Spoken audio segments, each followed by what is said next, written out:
Voici le message pour aujourd'hui. J'ai voulu bien faire, mais Dieu m'a mis un stop. J'ai voulu bien faire, Dieu m'a mis un stop. Peut-être que tu as voulu bien faire, mais Dieu t'a mis un stop par moment. Et on va lire un texte ensemble qui se trouve dans 1 Chronique, chapitre 13, versets 7 à 11. 1 Chronique, chapitre 13, versets 7 à 11. Et voici ce que nous lisons ensemble. Et ils montèrent à l'arche de Dieu sur un chariot neuf et l'emmenèrent de la maison d'Abinadab. Uza et Achio conduisaient le chariot. Et David et tout Israël s'égayaient devant Dieu de toute leur force avec des cantiques et des harpes et des luttes et des tambourins, les cymbales et les trompettes. Ils arrivèrent à l'ère de Kidon. Et Uza étendit sa main pour saisir l'arche parce que les bœufs avaient bronché. Et la colère de l'Éternel s'embrasa contre Uza. Et il le frappa parce qu'il avait étendu sa main sur l'arche et il mourut là devant Dieu. Alors David fut irrité car l'Éternel avait fait une brèche en la personne d'Uza et il appela ce lieu-là du nom de Péretz Uza, ce qui lui est resté jusqu'à ce jour. On va prier ensemble. Est-ce qu'on peut se lever dans sa présence? Amen. Seigneur, on te bénit maintenant pour ta parole. Et je prie maintenant pour que ta parole rentre en profondeur dans nos cœurs, dans nos pensées, dans nos esprits. Donne-moi l'onction et la sensibilité spirituelle pour apporter ce message maintenant. Qu'au nom de Jésus, que rien ne fasse obstacle à ta parole. Et que cette parole soit maintenant créatrice en nous, dans le nom de Jésus. Et tous ensemble, on dit Amen. Vous pouvez vous asseoir. Alors, j'explique un peu le contexte de cette histoire. David a voulu ramener à Jérusalem l'arche, d'accord? Et en fait, l'arche avait été volée. Je vous fais un petit récap rapide. L'arche avait été volée par les Philistins. Ensuite, les Philistins ont dit l'arche nous amène quelques problèmes parce que l'Éternel s'était opposé aux Philistins, le peuple ennemi de Dieu. Et ils ont déposé ça dans une ville en Israël. Et David dit je veux ramener l'arche, d'accord? L'arche, c'est le lieu de la présence de Dieu, où il y a la gloire de Dieu, où il y a l'onction de Dieu, où littéralement Dieu habite là, d'accord, sur terre, au niveau de l'arche. Et Dieu dit, et David dit, le roi David dit, je vais ramener l'arche à Jérusalem, d'accord? Et voici ce qu'ils ont fait. Ils ont mis l'arche, d'accord, sur l'arche où il y a la présence de Dieu, où la gloire de Dieu est. Ils ont mis l'arche sur un char tiré par des bœufs, d'accord? Et l'arche a failli tomber. Pourquoi? Parce que les bœufs, tu vois, c'est moins stable que ta voiture. Et au bout d'un moment, la route est, tu vois, cabossée, paf. Et l'arche a failli tomber. Et Uza, qui est là, qui veut bien faire, d'accord, met sa main. Et alors qu'il met sa main pour retenir l'arche, Dieu dit Uza, bzz, d'accord, grillé direct. Bon, en vrai, sur le moment, c'était moins drôle que ça. Mais il a voulu bien faire, mais quel est le problème ici? Le problème, les amis, c'est que Dieu lui a mis un stop. Et des fois, ça se produit dans la vie. On veut bien faire, on a de bonnes intentions, et on ne sait pas pourquoi on se prend des stops. Alors qu'on est chrétien, on traduit ça comme un stop de Dieu, ok? Mais quand on n'est pas chrétien, on prend ça comme un stop tout court ou un stop de la vie. On se prend un mur, on dit mais comment ça se fait? J'ai de bonnes intentions, je veux bien faire, d'accord? Et tellement de fois on est des usas. C'est vrai ou c'est pas vrai? Et on ne comprend pas pourquoi ça nous arrive. Pourquoi on se prend un mur? Pourquoi parfois Dieu s'oppose à nous? Alors récemment, j'ai fait une expérience un peu particulière. J'ai voulu donc recharger la partie électrique de mon véhicule, d'accord, et recharger le moteur électrique. Donc je prends mon câble et je vais pour le recharger avec une rallonge. Mais je n'avais pas vu, d'accord, je n'avais pas fait attention. La rallonge était un peu mouillée, un peu humide, il y avait un peu d'eau dessus, d'accord. Et en fait, donc ce que je fais, ne vous inquiétez pas, je suis vivant, c'est pas sur moi que ça arrive. Je suis en train de me dire, oh là là, c'est pour ça que tu n'as plus de cheveux. Non, c'était déjà avant. Euh, Donc, ce que je fais, c'est que je prends la rallonge donc, qui était un peu humide, j'aurais dû bien l'essuyer, je ne l'ai pas fait. Et en fait, je connecte donc la rallonge au transformateur, là, à mon système, mon câble pour recharger ma batterie. J'attends un peu et au bout d'un moment, pouf, les plombs sautent dans... J'étais chez mes parents, d'accord. Les plombs sautent chez mes parents pouf, et mon père dit, ah, ben, qu'est-ce qui se passe, etc. Et je dis, bah, je pense j'ai chargé la voiture, je pense que c'est ça. Et effectivement, c'était parce qu'il y avait de l'eau. Et ce qui est passé, c'est que, vous savez, pour recharger dans les systèmes de câbles électriques, vous savez, il y a une seule énergie qui doit passer, c'est l'électricité. Rien d'autre. OK? Et alors, donc, je dis, bah, c'est pas grave, je rechargerai plus tard mon véhicule. Et quand j'arrive chez moi, le lendemain, on veut charger la voiture. Et on charge, et puis au bout d'un moment, j'arrive, je vais voir, et je me rends compte que ça ne charge absolument pas. Et je dis, mais qu'est-ce qui se passe? Et je vois en fait qu'il y a un défaut.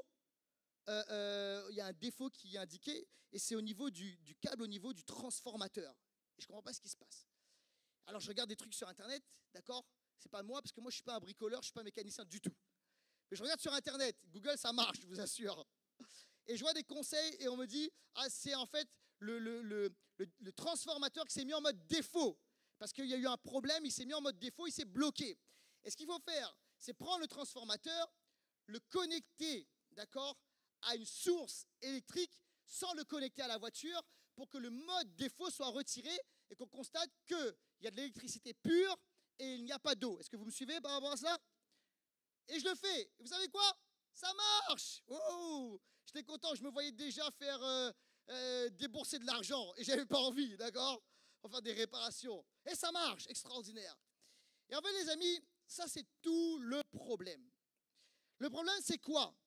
C'est qu'une seule énergie est tolérée et rien d'autre. Et c'est ça le problème d'Usa. Vous dites, mais qu'est-ce que tu me racontes, Laurent?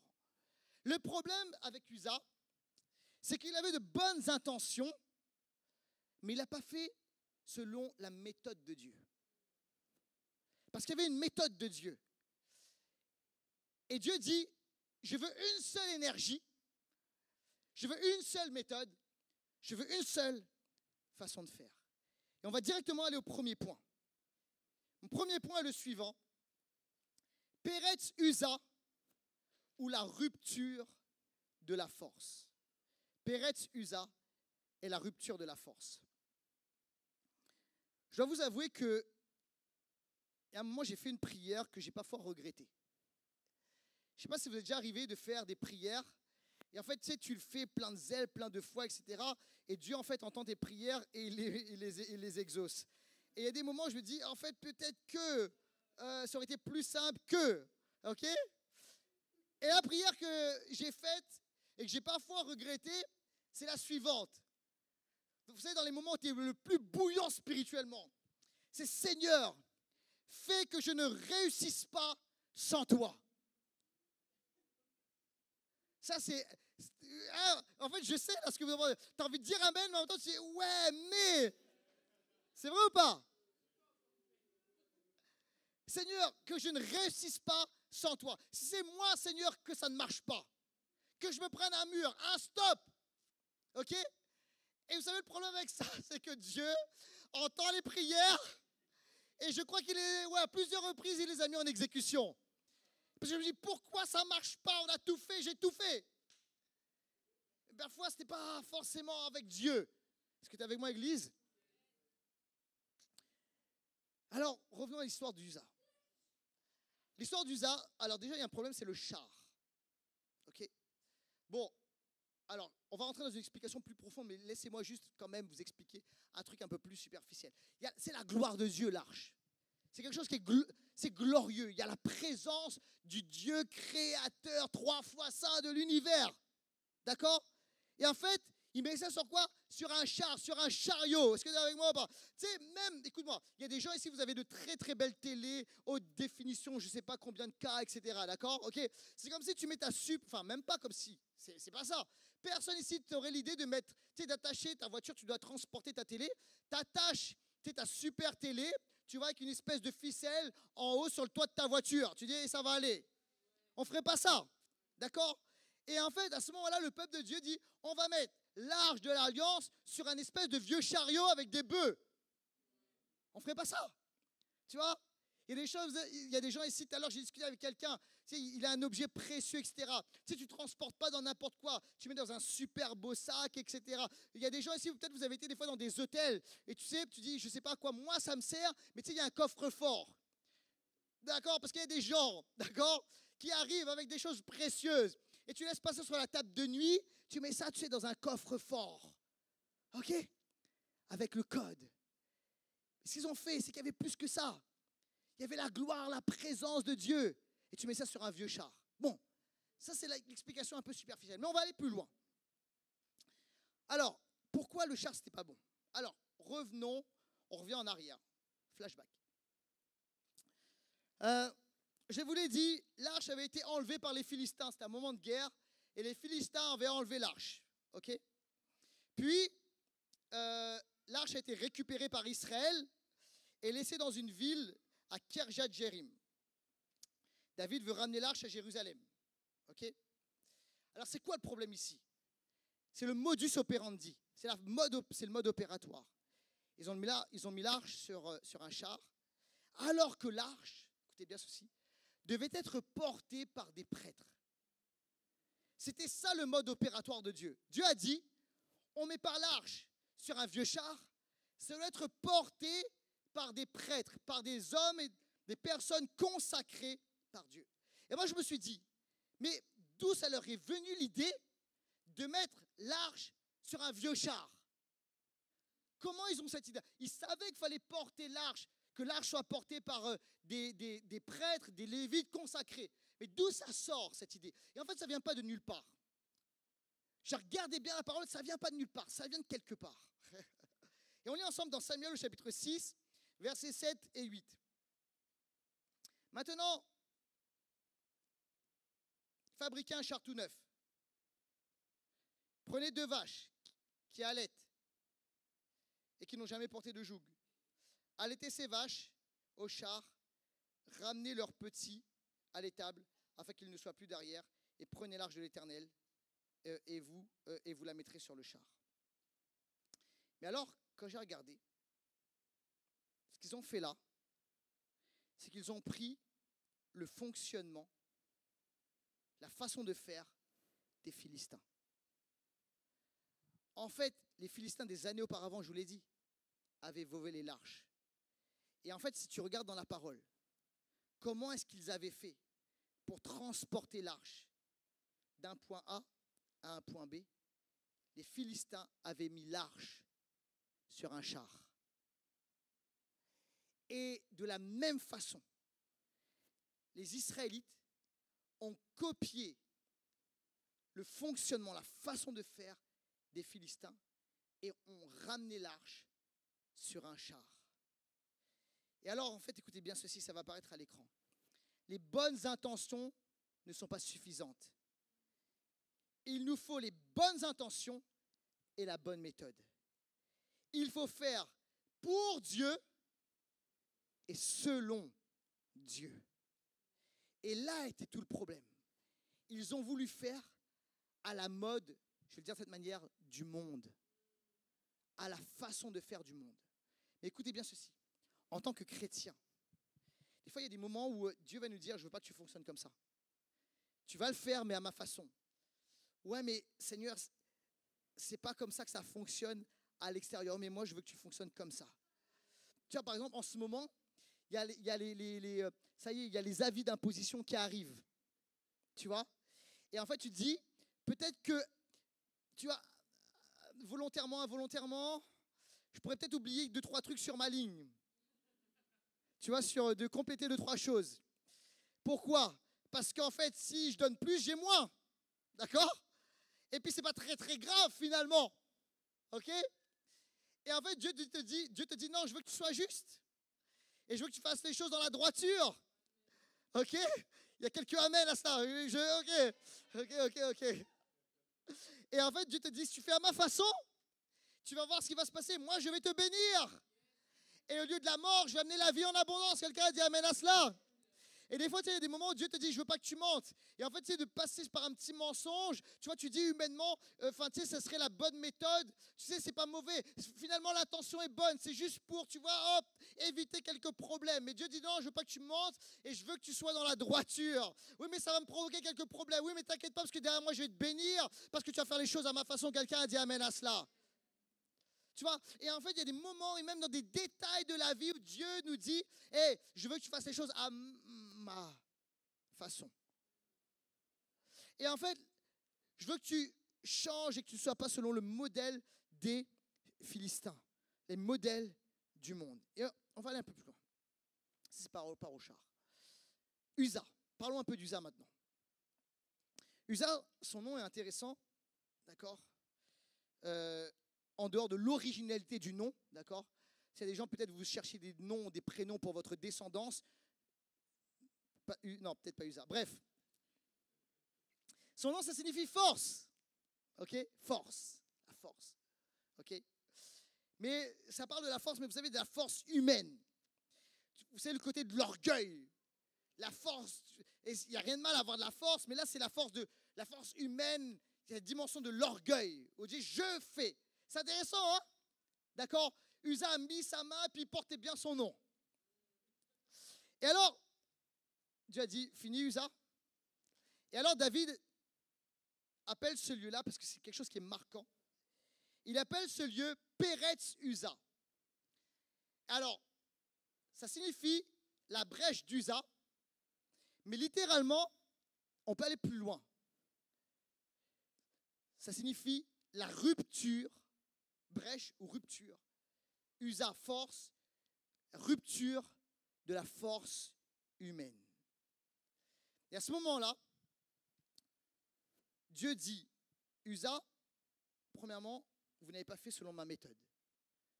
Vous avez pris la façon de fonctionner du monde, des Philistins. Ensuite, Uza, tu n'as pas le droit de toucher l'arche, parce que c'est un endroit saint. Et Dieu a dit, on doit opérer comme ça, on doit opérer comme ça. Et Uza, symboliquement, réellement, mais symboliquement aussi, a utilisé sa force humaine pour essayer, avec une bonne intention, mais de gérer les choses de Dieu. Et David dit, Dieu dit stop. C'est le lieu de la brèche, c'est le lieu de la rupture. Parce que Dieu dit ceci à son peuple, c'est la rupture de la force humaine. En fait, Dieu est en train de dire ceci, pas deux énergies. Dans ma façon de fonctionner, je veux qu'on opère avec ma façon de faire à moi, avec mon esprit à moi, avec mon modus operandi à moi. Et ce n'est pas de l'électricité et de l'eau ou un mélange, c'est la pureté de ce que je veux faire. Et en fait, plus on va avancer avec le Seigneur, et plus Dieu va nous dépouiller parfois de tout ce qui est de l'orgueil, etc., pour qu'il y ait de plus en plus de lui et de moins en moins de notre orgueil. Quelqu'un dit amen à cela. Écoutez bien ceci, Jésus nous l'a dit, il a dit, sans moi, vous ne pouvez rien faire. Rien faire.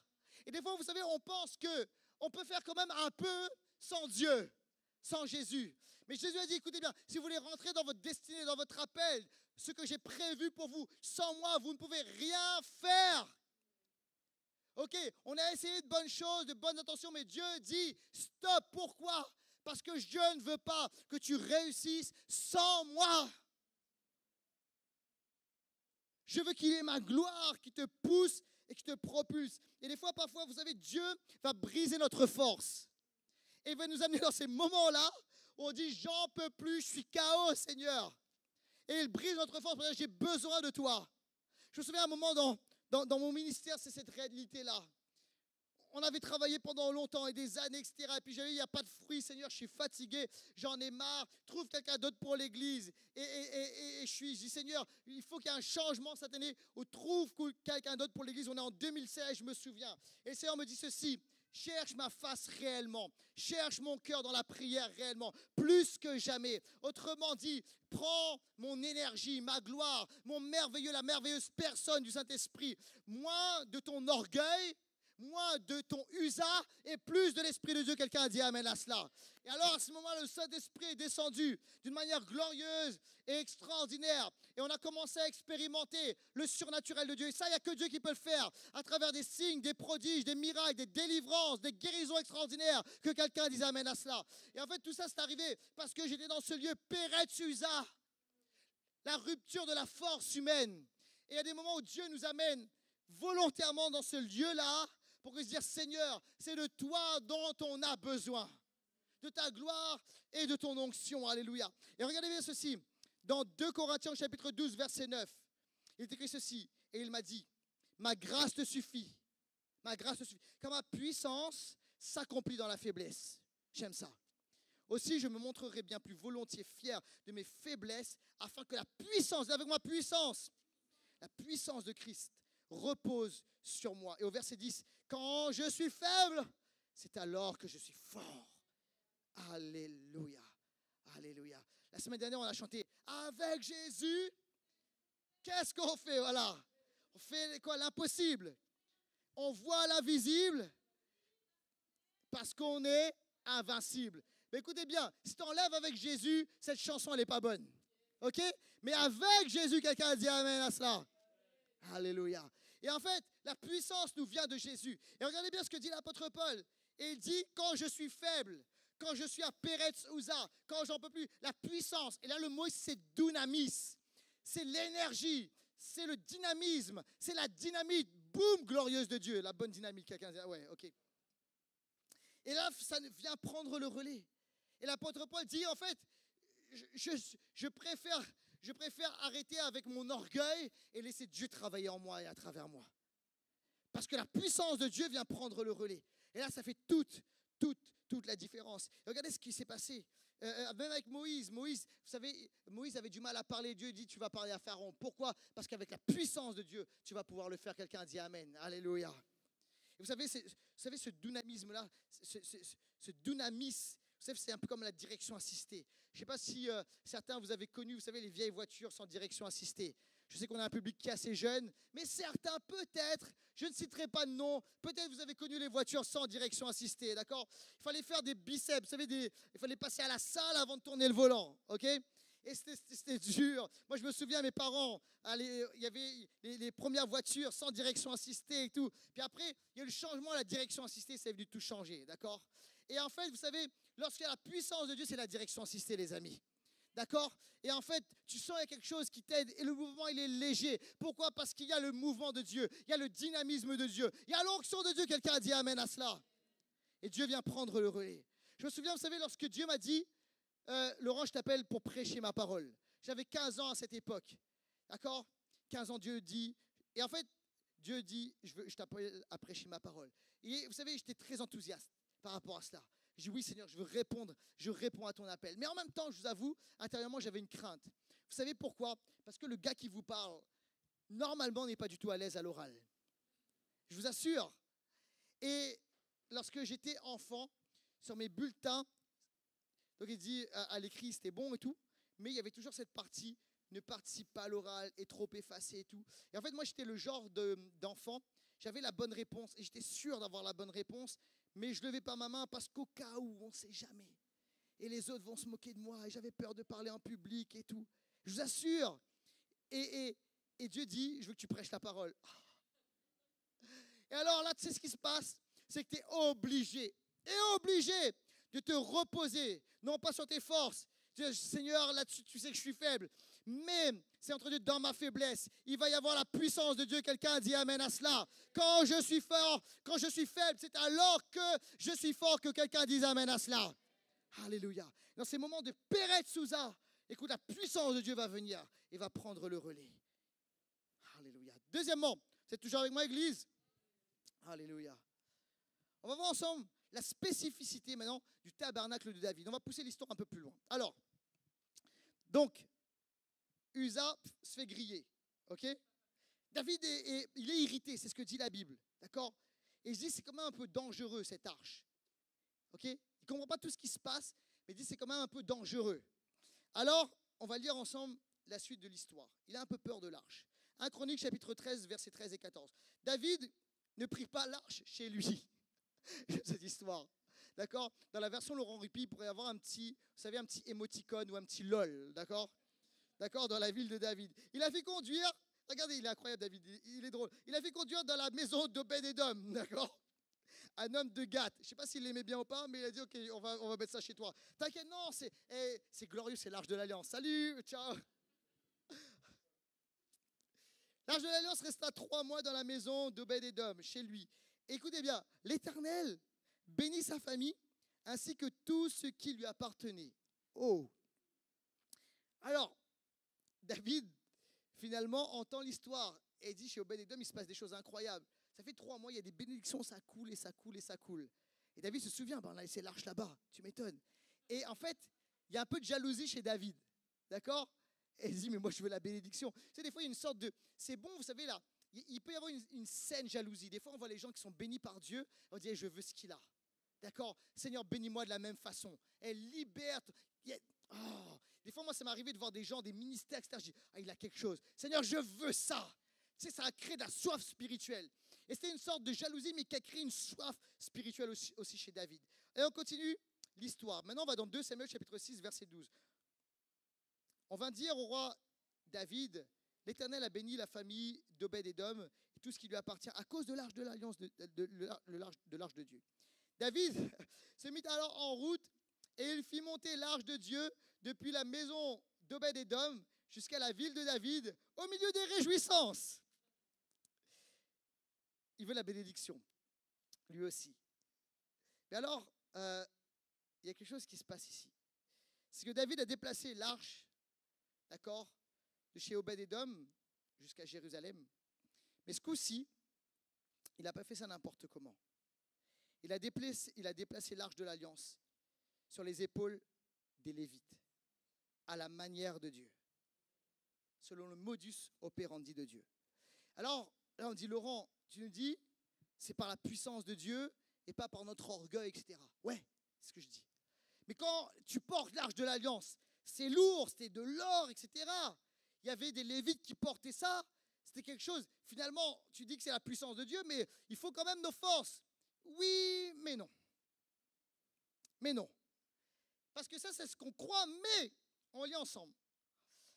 1 Chronique 15, 26. Vous suivez bien là? C'est bon, vous êtes avec moi? Ok. C'est important. Alors, tu dis, tu portes quelque chose de lourd. Non. Regardez. Ce fut avec l'aide de Dieu. Tu es avec moi, avec l'aide de Dieu, que les Lévites portèrent l'arche de l'alliance de l'Éternel. Alors écoutez bien ceci.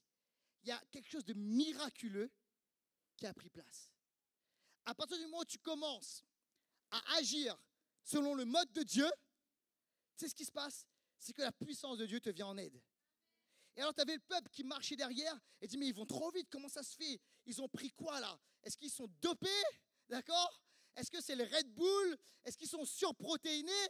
Parce que les Lévites, ça marche vite et ça court, on dirait des gazelles. Comment ça se fait? Ils sont hyper entraînés. L'entraînement, tu sais quoi? C'est la puissance de Dieu qui agit en eux. Et en fait, c'est comme si leur pesanteur, le poids, tout ça n'avait pas d'impact. Et même, ils volaient. C'était comme s'ils marchaient sur la lune. Et c'est pas lourd. Et les gars, vous êtes fatigués derrière? On y va, on avance. On fait une pause. Non, on ne fait pas de pause, on y va. Pourquoi? Parce qu'à l'aide de Dieu, il y a la puissance de Dieu. Quelqu'un a dit amen à cela. Et vous savez, lorsqu'on opère comme Dieu veut qu'on opère, écoutez bien ceci, il y a une puissance qui nous vient en aide, que quelqu'un dise amen à cela. Alors oui, ce n'est pas avec notre force, sinon on prend la gloire. C'est pas non plus, quand je dis c'est pas notre force, je dis pas non plus c'est de la passivité, d'accord? C'est pas genre on est là et puis toute notre vie, on est sur Netflix et on joue à la PlayStation. C'est pas ça, je suis pas en train du tout de prêcher ça. Je suis en train de dire qu'on doit faire, mais selon le mode de Dieu, que quelqu'un dise amen à cela. Je suis en train de dire qu'on doit déposer notre orgueil et on doit y aller avec la force de Dieu, la dépendance à Dieu. Tu comprends, Église, ou pas? C'est ça que je suis en train de dire. Comme Jésus a travaillé pendant 3 ans. Mais en 3 ans, il a dit à la fin, tout est accompli. Vous Vous savez pourquoi? Parce qu'il y avait la puissance d'Unamis, le Saint-Esprit en lui, et il faisait ce que le Père lui demandait de faire. T'es là ou pas? Donc en 3 ans, il a dit c'est bon, le job est fini. Fini. Ok? Parce qu'il a fait selon ce que le Père lui demande de faire. Et lorsqu'on agit comme Dieu nous demande de faire, vous savez ce qui se passe? C'est qu'on entre dans un temps de repos. Le repos, c'est pas juste on dort toute la journée. C'est qu'en fait, les choses, tu sens, comme les Lévites, tu sens qu'il y a une puissance qui te pousse et qui te propulse, que quelqu'un dise amen à cela. Alléluia. Et il y a une confiance dans le Seigneur. Et en fait, tu es actif dans les choses de Dieu, mais par la puissance de Dieu, que quelqu'un dise amen. Et Dieu nous vient en aide. Et il y a sa force qui vient avec nous, que quelqu'un dise amen à cela. Alléluia. Maintenant, ok, on pousse plus loin. Le tabernacle de David. Donc David prend l'arche et la Bible nous dit ceci. 1 Chroniques, chapitre 16, verset 1. Une fois qu'on eut amené l'arche de Dieu, on la plaça, écoutez bien ceci, au milieu de la tente que David avait dressée. Le mot tente ici, il peut être remplacé par le mot tabernacle. C'est très important. Que David avait dressé pour elle, on lui offrit des holocaustes et des sacrifices de communion devant Dieu. C'est important de comprendre ça. Et même, plus tard, prophétiquement, Amos va dire ceci. Et les questions des temps glorieux, des temps de la fin. En ce jour-là, je relèverai le tabernacle de David qui est tombé et je fermerai ses brèches. Le mot brèche, c'est péretz.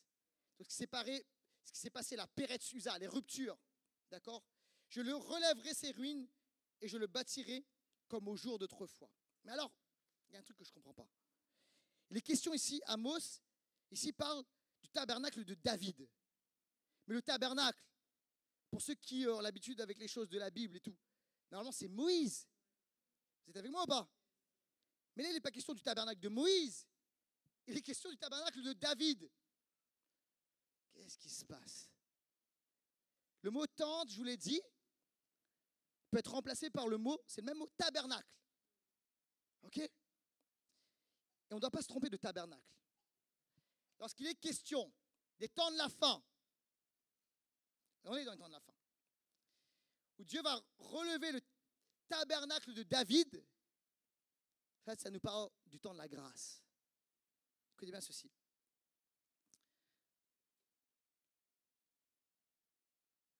Le tabernacle que David avait construit, dans ce tabernacle-là, donc à ce moment-là, David dit, je fais un tabernacle pour l'arche de l'Alliance. Mais il y avait toujours le tabernacle de Moïse, qui était à Gabaon. En fait, c'est comme si là, il y a 2 tabernacles. Mais je crois que David est un roi, mais vous savez, c'est un roi spécial. Il n'est pas comme tous les autres. Il a une dimension aussi prophète. Et il est en train de voir ce à quoi va ressembler le vrai tabernacle. Dans le tabernacle de David, il n'y avait pas de voile.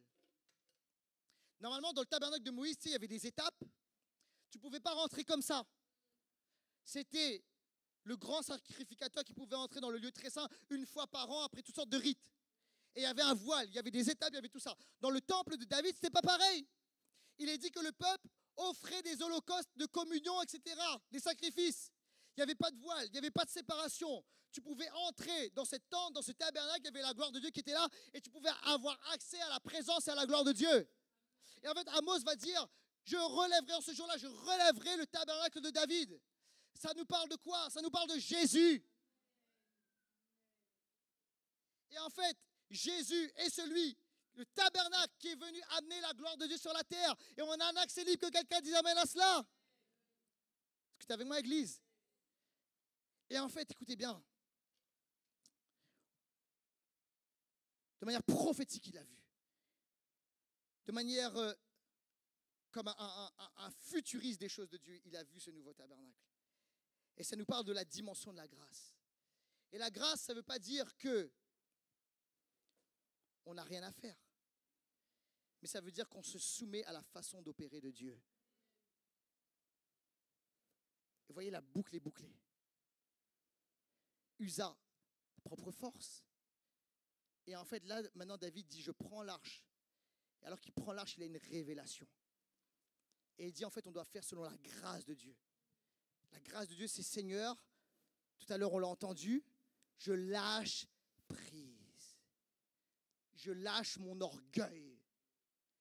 C'est la rupture de la force humaine orgueilleuse et je fléchis le genou devant Dieu. Parce que je peux avoir un accès libre à ta gloire et à ta présence et à ton onction. Et en fait, c'est ce qui s'est passé dans la maison d'Obed-Édom. L'arche était là et la bénédiction coulait. Il n'y avait rien à faire, juste la présence de Dieu qui était là. Ça coulait parce que c'était au centre de la maison que quelqu'un dise amen à cela. Écoute, fais confiance à la grâce, alléluia. Vous savez, là, écoutez bien ceci. Je voudrais parler de la loi et de la grâce un temps. La loi n'est pas mauvaise, elle nous donne un cadre, d'accord? Ça nous permet d'apprendre la lumière des ténèbres, d'accord? Et c'est important même, je veux dire, moi, mes enfants, je leur apprends, je les structure. On les structure comment? Quelque part par la loi, en leur disant ça c'est mal, ça c'est bien, ça c'est un péché, ça c'est pas un péché, d'accord? Mais en fait, la réalité, c'est que il faut comprendre la loi, mais la loi, c'est comme un miroir. Et ça nous amène à cette réalité, j'y arrive pas. Et en fait, la loi est bonne, mais elle n'est pas suffisante. Et en fait, il y a des chrétiens, on est sauvés sous la grâce, mais on continue à vivre sous le système de la loi. Le système de la loi, c'est le système de nos propres forces, de nos propres capacités. Et alors, Dieu est en train de dire ceci, pour être délivré, c'est pas je vais essayer, je vais essayer, je vais essayer. C'est dire, Seigneur, je me soumets, je me soumets, je me soumets. Vous êtes là ou pas? Et ça, c'est le tabernacle de David. Et c'est la différence avec le tabernacle de Moïse. Et il y a un tabernacle encore plus glorieux, et c'est celui-ci que le Seigneur relève. Tu es avec moi, Église? Ok, dernier point, troisième et dernier point. Je demandais à l'équipe de louange de bien vouloir revenir. Et ça, c'est petit spécial, petit bonus. Troisièmement, le point est Aleph Tav. Dis avec moi, Aleph Tav. Ok, tu l'as dit, mais tu ne sais pas ce que ça veut dire, peut-être. Ok, c'est bien, tu me fais confiance, Église, très bien. Ok. Aleph Tav, ok. Ça va apparaître à l'écran. Voilà. Alors, pour ceux qui ne savaient pas, là, tu vois des lettres en français, puis d'autres lettres, tu te dis, bah, ça ne m'éclaire pas plus. C'est normal, c'est de l'hébreu. Aleph Tav, c'est 2 lettres en hébreu. D'accord? Et ça veut dire le premier au dernier. Ok? C'est très intéressant.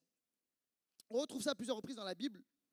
Et en fait, dans Apocalypse, à plusieurs reprises, Jésus va dire ceci. Donc, ça va apparaître à l'écran. Apocalypse chapitre 1, verset 8. Il va dire, je suis l'alpha et l'oméga. Donc ça, c'est en grec, alpha et oméga. D'accord? Dit le Seigneur Dieu, celui qui est, qui était, qui vient, le Tout-Puissant. Ok? Ailleurs, Apocalypse 21, 6. Puis il me dit, je suis l'alpha et l'oméga, le commencement et la fin. Chapitre 22, Apocalypse 13. Je suis l'alpha et l'oméga, le premier, le dernier, le commencement et la fin. Donc ça c'est en grec parce que le Nouveau Testament est écrit en grec. Donc c'est pour ça que c'est écrit l'alpha et l'oméga. Mais en réalité, Jésus était juif. Donc il parlait hébreu. Et en fait, très probablement, Jésus aurait dit ceci plutôt. Et le commentateur biblique dit ceci. Pas vraiment alpha et oméga, mais plutôt je suis Aleph et Tav. Parce que Aleph et Tav, c'est la première lettre de l'alphabet hébreu et la dernière lettre de l'alphabet hébreu. Et Jésus dit ceci, je suis le Aleph et le Tav. Et c'est la traduction du grec vers l'hébreu. Je suis le commencement et la fin. C'est ok, on a compris Laurent, Aleph Tav, c'est première lettre, dernière lettre de l'alphabet hébreu. Et Jésus se présente comme ça. Oui. Maintenant, on va aller plus loin. Et on va regarder un peu en hébreu les textes. 2 Samuel 6. Ça nous parle à plusieurs reprises de Aleph Tav. Mon Dieu dit, quand l'arche de l'Alliance est chez Obed-Édom, on l'a lu ensemble, il est dit que Dieu bénit Obed-Édom. D'accord? On va le relire. 2 Samuel chapitre 6, verset 11. L'arche de l'Éternel resta 3 mois dans la maison d'Obed-Édom, de Gath, et l'Éternel le bénit dans le vrai texte écrit, et l'Éternel bénit Obed-Édom. Ça ne redit pas le bénit, c'est bénit Obed-Édom, ainsi que toute sa famille. ça va pas être à l'écran. Donc il dit Dieu bénit Obed Edom. Et en hébreu, ça donne ça. Ok? Et alors, il faut lire à l'envers parce que vous savez, c'est comme en arabe, on lit de la droite vers la gauche. Tu me suis, Église? Ok. Donc, si tu vois bien, donc Dieu bénit Obed Edom, tu vois qu'il y a quelque chose qui apparaît qui est très intéressant. Donc, il faut le lire de cette façon. Donc, bénit le Seigneur, donc le Seigneur bénit. Et ensuite, tout à la fin, Obed Edom.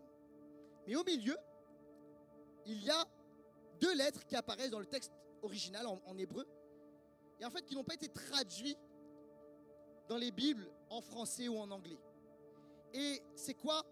C'est les deux lettres Aleph, Tav. Ok?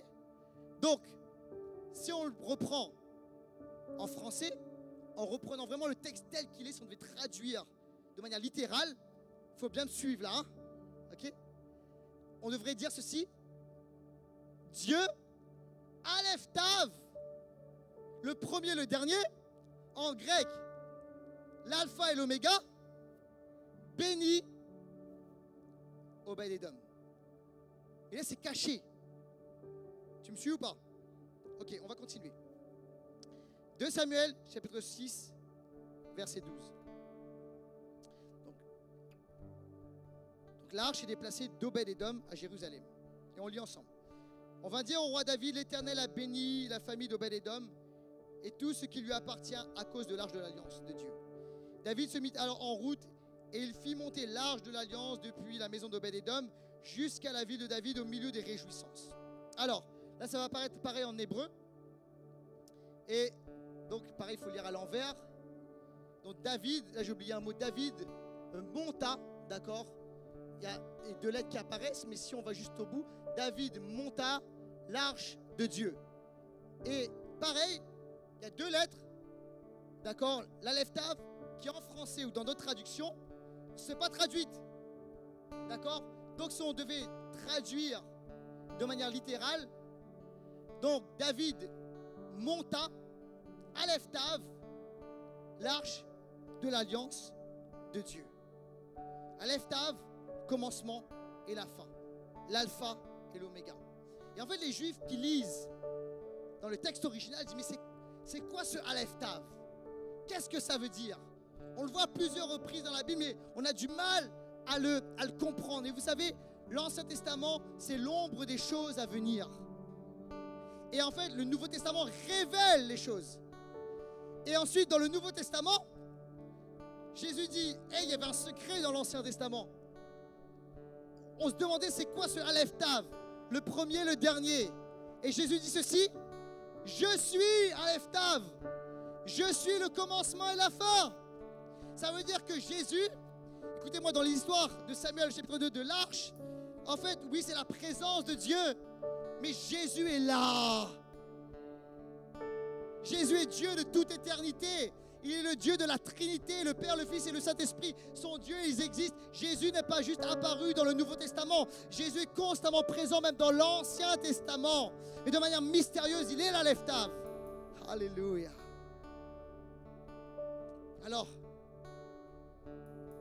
on va aller encore plus loin.